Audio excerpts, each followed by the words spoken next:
saking nya tumandang. Awit wis ngerti sabdane ingkang rayi nata Ndrawati ngabatan sukma. Bilih sampun nyaketi wahyaning mangsa kala. Parandening mangke angen-naming batos Sang Resi Jaladara. Paran marga ing kedah linambahan. Nalika semanten kaya wis kentekan kekuatan Sang Jaladara lumampah wis dakan kuat anyaruk-nyaruk lampahing Resi Jaladara prapting sak jabaning rangkah negara ing Ngastina.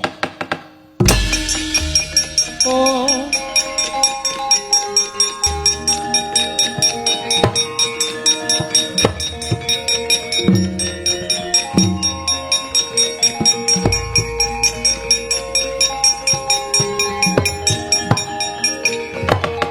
Kendel Sang Resi Jaladara nalika semanten datan mubah datan musik amung pamantenging netra ing entan kendhat unjaling huswa kaya tamtinamtu krana saking sayaing salira parandring mangke tasih tuwuh tandha pitaken saklebeting tenggalih Sang Resi Jaladara. Wonten pundi paranipun anggenipun badhe amungkasi sugenging Sang Jaladara. Nalika semanten dadak sakala kaya ana mendung tumiyung ingkang nglimputi angganing Sang Resi Jaladara.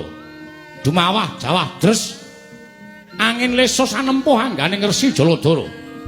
Nalika semanten awit kejawahan dres angganing Sang Jaladara katingal nalika semanten saya dangu katingal asrep nglumpruk tanpa daya wonten telenging Bantala Sang Wasi Jaladara wau.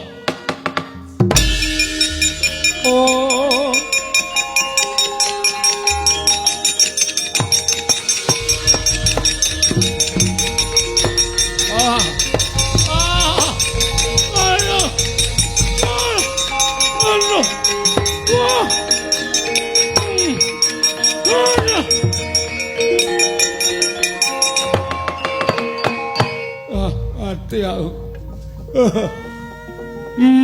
aku ademe ae awak tuwa kudanan kanginan kaya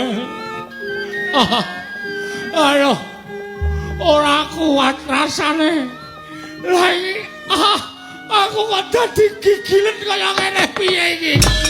Oh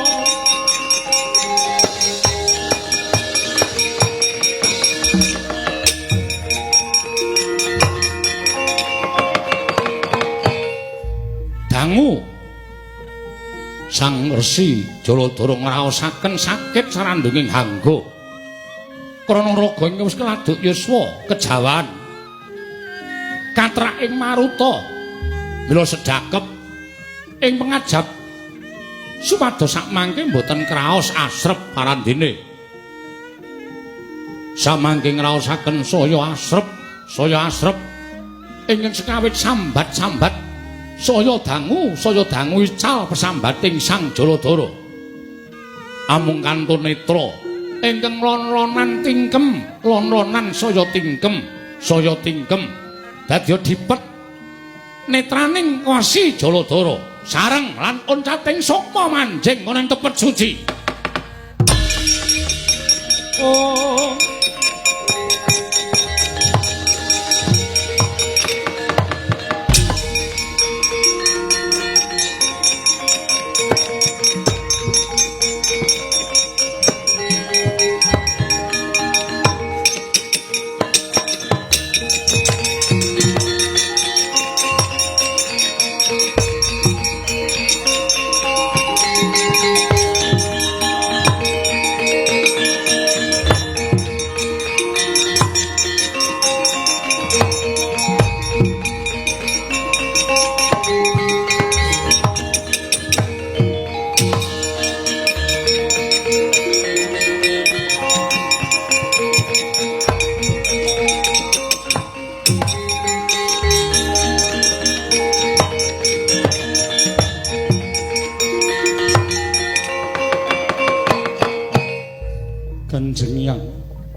boten nginten babar pisan.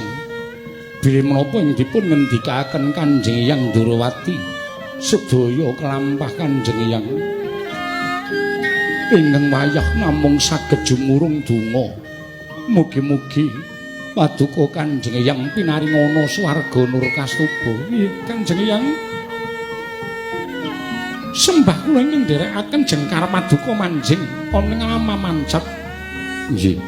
Wonten boten nginten kepundhen kula setunggal. Turas Mandura sak mangke sampun mapan wonten ing alam Pamancat. Donga pangestu paduka Kanjeng Hyang mugi andayanana ingkang wayah pun parikesit anggenipun nyepeng kendhalining praja ing Astina mugi tansah ayem tentrem nirbaya nirwikara Kanjeng Hyang.